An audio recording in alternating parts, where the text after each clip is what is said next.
Hi hello ನಮಸ್ತೆ welcome back to my channel. So ಒಂದು special day ಇದೆ. ಅದೇನಂದ್ರೆ ಅದು ನನ್ನ ಬರ್ತ್ಡೇ. ಈಗ ನಾನು ಎಲ್ಲಾದರೂ ಒಂದು ಸ್ಪೆಷಲ್ ಒಂದು ಪ್ಲೇಸ್ ಹತ್ರ ಹೋಗ್ತಿದ್ದೀನಿ. ಈ ವಿಡಿಯೋದಲ್ಲಿ ನೋಡಿ ಸ್ಕಿಪ್ ಮಾಡ್ದಿರಾ. ಅದು ತುಂಬಾ ಚೆನ್ನಾಗಿದೆ. ನನ್ನಿಂದ ಇನ್ನೊಬ್ರು ಇನ್ಸ್ಪೈರ್ ಆಗ್ಬೋದು ಅಂತ ಆ ಪ್ಲೇಸ್ಗೆ ಹೋಗ್ತಿದ್ದೀನಿ ನೋಡಿ. ಗೈಸ್ ಇವಾಗ ಏನಂದ್ರೆ ಈ ಪ್ಲೇಸ್ಗೆ ಬಂದಿದ್ದೀವಿ. ಆ ಸ್ಪೆಷಲ್ ಪ್ಲೇಸ್ ಅನ್ನಲ್ಲ, ಆ ಪ್ಲೇಸ್ಗೆ ಬಂದಿದ್ದೀನಿ. ಆ ಪ್ಲೇಸ್ ಬಂದ್ಬಿಟ್ಟು ನಿಮಗೆ ಒಂದು ಸ್ಪೆಷಲ್ ಪರ್ಸನ್ಸ್ನ ನಾನು ತೋರಿಸ್ತೀನಿ ಈಗ 2 ಮಿನಿಟ್ಸ್ ಇಲ್ಲ 5 ಮಿನಿಟ್ಸಲ್ಲಿ. ಯಾಕಂದರೆ ನನ್ನ ತಂಗಿ ಮತ್ತು ಅಣ್ಣ ಅವರು ಕೇಕ್ ತರಕ್ಕೆ ಹೋಗಿದ್ದಾರೆ. ಕೇಕ್ ತಂದಮೇಲೆ ಇಲ್ಲೇ ಸೆಲೆಬ್ರೇಟ್ ಮಾಡೋದು ಈ ಪ್ಲೇಸಲ್ಲಿ. ಈಗ ನಾವು ಕೇಕ್ ಮತ್ತು ಹಣ್ಣುಗಳು, ಸ್ನ್ಯಾಕ್ಸು, ಊಟ ಎಲ್ಲ ತೆಗೆದುಕೊಂಡು ಆಶ್ರಮಕ್ಕೆ ಹೋಗಿದ್ದೇವೆ. ಇವತ್ತಿನ ದಿನ ಹೇಗಿರುತ್ತದೆ ಅಂತ ನೋಡೋಣ ಬನ್ನಿ.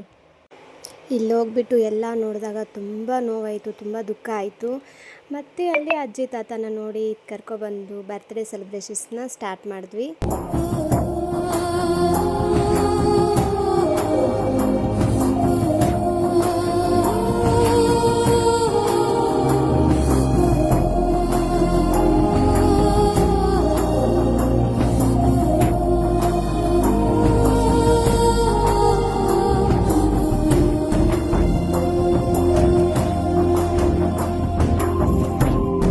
ಇಲ್ಲೆಲ್ಲ ನೋಡಿದಾಗ ಅವ್ರ ಮನಸ್ಸು ಹೇಗಿತ್ತಂತೆ, ಚಿಕ್ಕ ಮಕ್ಕಳ ಥರ ಆಯಿತು ನಿಜವಾಗ್ಲೂ. ಪಾಪ ನಂಗೆ ತುಂಬ ನೋವಾಯಿತು, ತುಂಬ ದುಃಖ ಆಯಿತು. ಅವ್ರ ಮಕ್ಳು ಯಾಕೆ ಇಲ್ಲಿ ಬಿಟ್ಟು ಹೋಗ್ತಾರೆ ಅನ್ನೋದು ತುಂಬ ನೋವಾಯಿತು.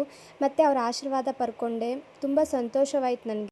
ಅಲ್ಲಿರೋ ಅಕ್ಕಗೂ ಕೇಕ್ ತಿನ್ನಿಸಿದೆ. ಅವರು ಆ ಆಶ್ರಮ ಎಲ್ಲ ವ್ಯವಸ್ಥೆಯನ್ನು ನೋಡ್ಕೊತಾರೆ.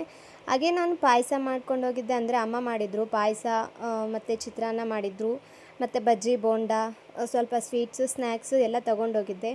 ತೊಗೊಂಡೋಗಿ ಅವ್ರಿಗೆ ಹಂಚ್ತಾ ಇದ್ದಾಗ, ಅವ್ರಿಗೆ ಹಾಕ್ತಿದ್ದಾಗ ತುಂಬ ಸಂತೋಷ ಆಯಿತು. ನನಗೆ ಮನಸ್ಸು ಎಷ್ಟು ತೃಪ್ತಿ ಆಯಿತು ಅಂದರೆ ಅಷ್ಟು ಆಯಿತು ನಿಜವಾಗ್ಲೂ. ನಮ್ಮ ಕೈಯಲ್ಲಿ ಆದಷ್ಟು ಒಬ್ಬರಿಗೆ ಸಹಾಯ ಮಾಡಬೇಕು ಅನ್ನೋದು ನನ್ನ ಅಭಿಪ್ರಾಯವಾಗಿದೆ.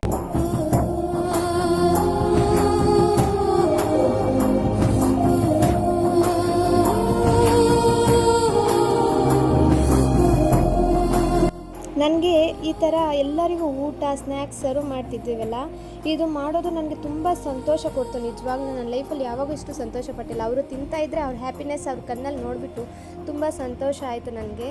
ಮತ್ತು ಅಲ್ಲಿ ನೋಡಿದಾಗ ಸ್ವಲ್ಪ ನೋವಾಯಿತು, ಅವ್ರ ಮಕ್ಳು ಯಾಕೆ ಇಲ್ಲಿ ಬಿಟ್ಟೋದ್ರು ಅವ್ರನ್ನ ಅನ್ನೋದು. ಪಾಪ ಅವ್ರಿಗೆ ಸ್ವಲ್ಪ ಮಾನಸಿಕವಾಗಿ ಸ್ವಲ್ಪ ಸರಿ ಇಲ್ಲ. ಅವ್ರನ್ನ ಸುಧಾರಿಸೋದು ಅದು ಎಷ್ಟು ಕಷ್ಟ ಅಂತ ನನಗೆ ಗೊತ್ತಾಯಿತು. ಪಾಪ ಎಲ್ಲ ಸಹಿಸ್ಕೊಂಡು ಆ ಅಕ್ಕ ತುಂಬ ಚೆನ್ನಾಗಿ ನೋಡ್ಕೊಂಡಿದ್ದಾರೆ. ನೀವು ಅಷ್ಟೇ ನಿಮ್ಮ ಸ್ಪೆಷಲ್ಸ್ ಡೇಸ್ ಇದ್ದಾಗ ಅಲ್ಲೋಗಿ ಸೆಲೆಬ್ರೇಟ್ ಮಾಡಿ, ತುಂಬ ಚೆನ್ನಾಗಿರುತ್ತೆ ನಿಜವಾಗ್ಲೂ. ನಂದು ಎಕ್ಸ್ಪೀರಿಯೆನ್ಸಿಂದ ಹೇಳ್ತಿದ್ದೀನಿ.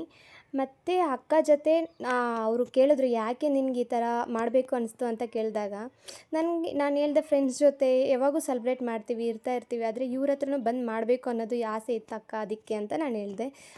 ಇದು ಅಖಿಲ್ ನಿರಾಶ್ರಿತರ ಆಶ್ರಮ ಅಂತ ಮುಲ್ಬಾಗಲಲ್ಲಿ ಲೊಕೇಟ್ ಆಗಿದೆ. ಅವ್ರ ನಂಬರ್ ಇಲ್ಲಿ ಕಾಂಟ್ಯಾಕ್ಟ್ ಮೇಲೆ ಕೊಡ್ತೀನಿ. ನಿಮ್ಮ ಸ್ಪೆಷಲ್ ಡೇ ಏನಾದರೂ ಸೆಲೆಬ್ರೇಟ್ ಮಾಡಬೇಕು ಅಂತ ಅನಿಸಿದ್ರೆ ಇಲ್ಲೋಗಿ ಸೆಲೆಬ್ರೇಟ್ ಮಾಡಿ. ನನ್ನ ಬರ್ತ್ಡೇನ ಒಂದು ಸ್ಪೆಷಲಾಗಿ ನಾನು ಸೆಲೆಬ್ರೇಟ್ ಮಾಡ್ಕೊಂಡಿದ್ದೀನಿ ಅಂತ ನಾನು ಅನ್ಕೊತಾ ಇದ್ದೀನಿ ನಿಜವಾಗ್ಲೂ.